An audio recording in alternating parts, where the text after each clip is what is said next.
यहाँ पर राजा कहते हैं कि उस बच्चे को बुला कर लाओ मेरे पास। भगवान को बुलाया जाता है।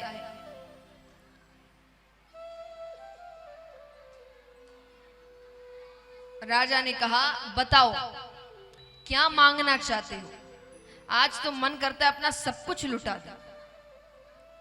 भगवान कहते हैं हमें ज्यादा नहीं चाहिए, संतुष्ट ब्राह्मण हैं हम, पहले तो वचन दीजिए जो मांगेंगे वही देंगे। राजा ने कहा ठीक है वचन देता हूं, जो मांगोगे वही दूंगा।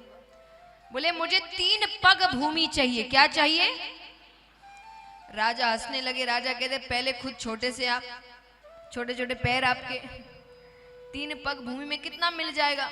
भगवान कहते नहीं, हम संतुष्ट ब्राह्मण हैं, बस 3 पग भूमि चाहिए। अब बार बार 3 पग भूमि, 3 पग भूमि। शुक्राचार्य जी को थोड़ी ये बात अटपटी लग रही थी। उन्होंने नेत्र बंद किए। नेत्र बंद करते ही सामने साक्षात परम पिता परमेश्वर भगवान विष्णु खड़े हैं। अरे शुक्राचार्य जी कहते राजन मना कर दो, अरे ये विष्णु है, 3 पग भूमि में तुम्हें कंगाल कर देगा। राजा कहते अब तो वचन दे दिया, और इससे बड़ी बात क्या हो सकती है कि मेरे पास खुद भगवान मांगने आए हैं। उन्होंने कहा दी मैंने 3 पग भूमि, और ये बात कहते ही भगवान अपना आकार बढ़ाने लगते हैं। बढ़ते बढ़ते बढ़ते बढ़ते भगवान ब्रह्मांड तक चले जाते हैं।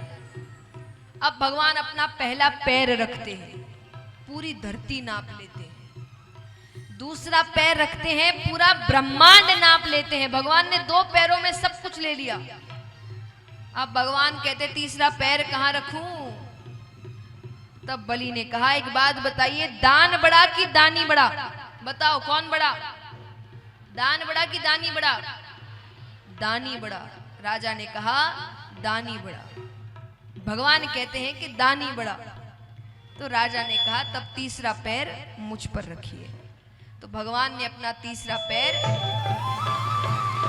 राजा बलि के ऊपर रखा।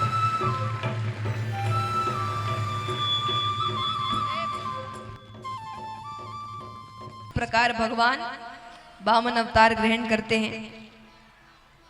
आइए अब सुखदेव जी कहते हैं कि राजन मैं आपको इक्ष्वाकु वंश के बारे में बताता हूं। इस वंश में राजा नभग हुए, राजा नाभाग हुए, राजा अम्बरीश हुए, राजा रघु हुए। राजा रघु कौन थे? रघुकुल रीति सदा चली आई,